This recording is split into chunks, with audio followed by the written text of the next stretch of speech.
When death came to visit my homestead, in memory of Froweni. Oh, death, have mercy. Oh, death, be easy. Oh, death, just spare me over another year. When death came to visit my homestead, I was utterly confused. It can't be, I thought to myself. Death will surely realize that it has mistakenly entered my home, for those that I love, they're not yet to be met by such fate.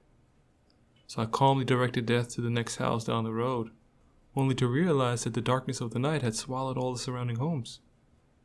Don't worry, I said, the stars will be sufficient to guide you in the right direction. But when I stared up, I saw that even the stars had ceased to illuminate the sky. With no home to offer as an alternative, what was I to do? What was I to bargain with? Just as these words slipped past my lips, I felt something vibrating on my skin. It was a voice simple in tone, but ferocious in approach. Quickly it engulfed my body. As I tried to move my hands, nothing. I tried to move my head, nothing. Paralyzed, I stood frozen underneath a starless sky. The voice, meanwhile, proceeded to move, layer after layer, penetrated until reaching its intended destination. The target was none other than my core, the sacred place deep within me that even I rarely entered. Once there, it deposited a simple message. It is here, it is here. It is time, the voice said. Paralysis gave way to panic. How did you get here?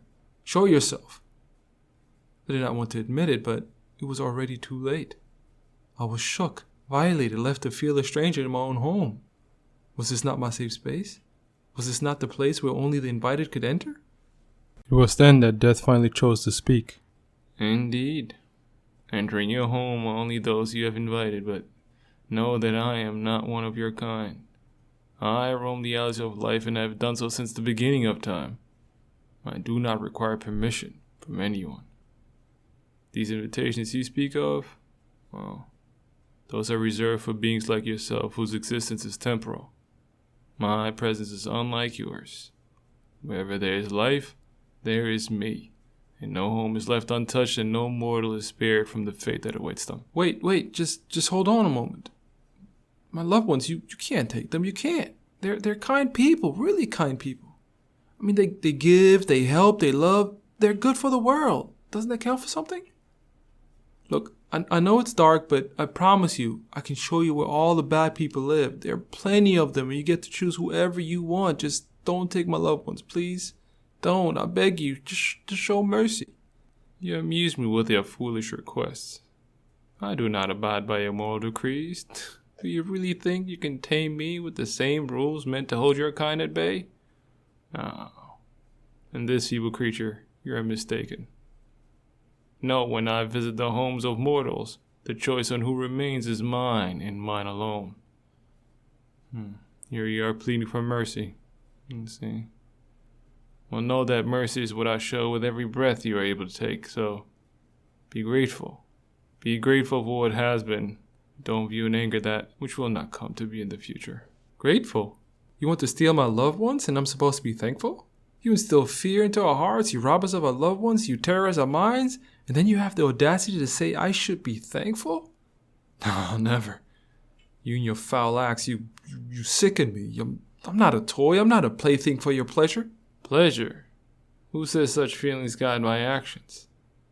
If there ever was so much as an ounce of emotion in me, it would be pity. I say pity, for you mortals seem unable to come to terms with my existence. You're overwhelmed by fear and so desperate to do away with death. You have sought to mold me into a mere reflection of your own imperfections. What else but pity is there for you sorry creatures? Empty your mind of all thoughts and listen closely, for I shall offer you the truth in plain words and thereafter never repeat them again. Morality does not circumscribe my actions. Nor am I a slave to emotions as you mortals are. Abandon your quest to make death subservient to your whims, for as you can see yourself, any such attempt will end in failure.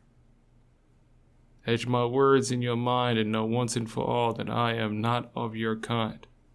I, the one known to you as death, I may be in your world, but I am not of your world. Oh, death, have mercy. Oh, death, be easy. Oh,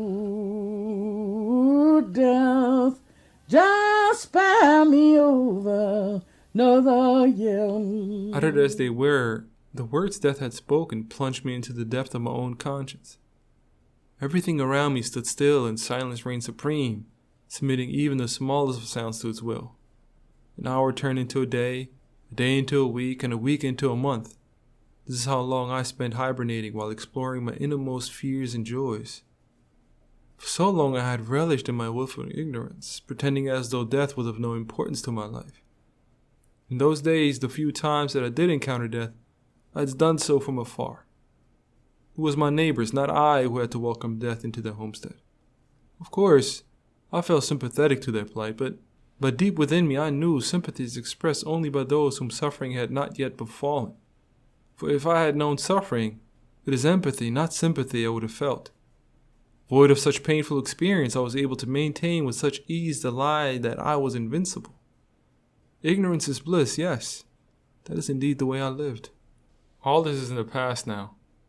It was my turn to welcome the guest whose visit everyone so dreaded. Rather than me watching my neighbors, it was my neighbors who were watching me as death entered my homestead. What irony. I had spent years erecting a wall of ignorance around my home in hopes of avoiding precisely this moment. How proud I was of my precious wall, each piece made up of the finest brick molded from the purest substance ignorance could offer. There was no possible way to penetrate such a defense. So at least I thought. But the moment death knocked on my door, my precious wall came crumbling down. The wall of ignorance that had served me for so long simply vanished into thin air. The energy, the time, and most importantly, the trust I had put into ignorance, all of that was for naught. Exhaustion, that's all I was left with. Good. Finally you begin to express doubts about ignorance. Of all those whom I have visited since the beginning of time, you mortals are among the few creatures that so adamantly try to deny my existence. You think that some silly lies can provide enough ammunition for ignorance to distort reality. But beware. I tell you that you are certain to encounter failure on this hopeless quest. As I have learned of your tales about good and evil, embracing ignorance is like entering into a pact with the devil. In the beginning you receive all the riches, but disaster awaits. For the devil robs you of everything you have. Thus I say, ignorance is but an incarnation of the devil. It will have you believe you are invincible. It will intoxicate you with the illusion you can go to war with anybody and everything. And then trapped in your own delusions, you march into battle to conquer the world, spouting arrogantly that it is you and not your adversary who will claim victory. But the day you encounter me, the one you have called your enemy and vowed to destroy, you realize it is not a battle you have entered, but a massacre. Who's the victim of this massacre, you may ask? I shall say that it is you who is both the victim and the victimizer. The one who only bloodshed could convince that ignorance is no match for me. You see, unlike ignorance, my relationship with reality is harmonious. I have no need to manipulate and distort what is real. No, such wicked acts belong to the desperate, the one who, like ignorance, are unable to coexist with reality. The truth of the matter is, ignorance can only disguise what is real. It cannot become it. The day the two collide, there is no lie strong enough to withstand the power of that which is real. Hear me when I say that when confronted by reality, ignorance is certain to break into shambles. Here I was, once again, taken aback by the words death had spoken. I knew they were true. I had the evidence marked on my body to prove it. Bruised by the many years of hard labor, I was exhausted, tired of feeding ignorance with lies upon lies. And for what do all this back-breaking labor? For nothing but to uphold the grand illusion of protection, the hope I could be spared from the suffering that was to befall me. What I came to understand only later is that ignorance, it cannot be satiated. The moment you fail to feed it with new lies, the grand illusion vanishes and leaves you with nothing. Now I sit here by myself, angry. But who am I to be angry with? Should it be death for having visited my homestead? Ignorance for having forsaken me my time of need, or what about myself? Is it me who is to blame for all that has happened? Enough. Before it was fear that compelled you to ally with ignorance and abandon reality. Is it anger now that will replace fear and once again lead you astray? Hear me, feeble creature, be cautious. Anger is as toxic as fear can be. Once you submit your all to it, you will be forever lost in the abyss that is your own emotions. Like thunder and lightning, the union of fear and anger, it will darken the clouds around you so you cannot see.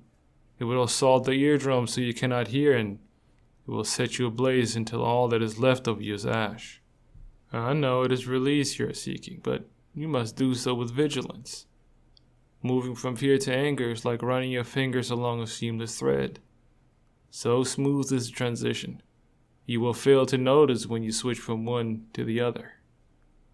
So I say empty your mind of all thoughts and listen closely, for I shall offer you the truth in plain words and thereafter never repeat them again. Fear will paralyze you, for it is unwilling to face that which has yet to come. Anger will suffocate you with rage, for it is unable to accept that which has come to pass. Ultimately, both fail you, for neither fear nor anger is capable of embracing that which is. But what is this reality you speak of?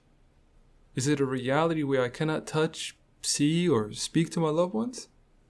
One where my fragmented memories of the past, they become the surrogate for those that I lost? Are you demanding I be content with a reality where my loved ones no longer exist? Existence is what matters to you, I see. Well, I say this, feeble creature. Existence is a subject so elusive that words, no, they cannot capture the many dimensions it possesses. Nonetheless, I shall offer you a few words on the bond that reality and existence share, so listen closely. To say that something exists is to say that it is real. Hear me, feeble creature. I say to exist is to be real. I see you are confused, but don't worry. I had already expected this. With the passing of time, my words will make more sense to you. For now, just lend me your ear, and I will tell you more about reality. Reality is pregnant with life, so that it may give birth to death. Unlike your time on this earth, reality spans far beyond that which you know as life. Touch, sight, speech, such is only of import to those whose existence is limited to the womb of reality. Those whom I grant the privilege to depart life and enter the reality of death, well, such beings exist in ways your earthly senses cannot comprehend. It is thus that I tell you, your claims about the nature of existence, well, they are just plain foolish. And of course, your words come as no surprise to me. After all, they are the beliefs of a fetus unable to see what lies outside of the womb. When birth has come to pass, all that remains in the womb are the remnants of the umbilical cord that once nourished the departed fetus. So it is the case with death as well. When I arrive, what remains are the corpses that once served to nourish the recently departed when life was still the place they called home. But you are left behind in the womb like the younger twin that is still awaiting birth. Confused and frustrated, you announce that your loved ones no longer exist, for the only physical evidence you have of them is, well, the traces of an event that you have yet to experience. Though what you say about the nature of existence is foolish, I will not hold it against you. What else could I expect from a mortal who speaks about death, but knows only life? Rest assured, feeble creature, the day will come when you too are granted the privilege to leave the womb and enter the reality of death. Then you will understand what it means to say that something exists. What is this that I can't see with cold icy hands all over me? Stretch my eyes and stretch my limbs. This is the way that death began. Vigilance, reality, existence, those were the words guiding me through the many corridors I encountered in the maze that was my own mind. In the midst of all of it, one question kept resurfacing. If it is the nature of existence I fail to grasp, must I wait for death to liberate me from my ignorance? Puzzled by my own question, I turned to death for an answer. Death, I said, is patience really the only alternative I have? I waited, but unlike before, death chose not to speak. Again I asked the same question, again I received no reply. I tried several more times, but to no avail.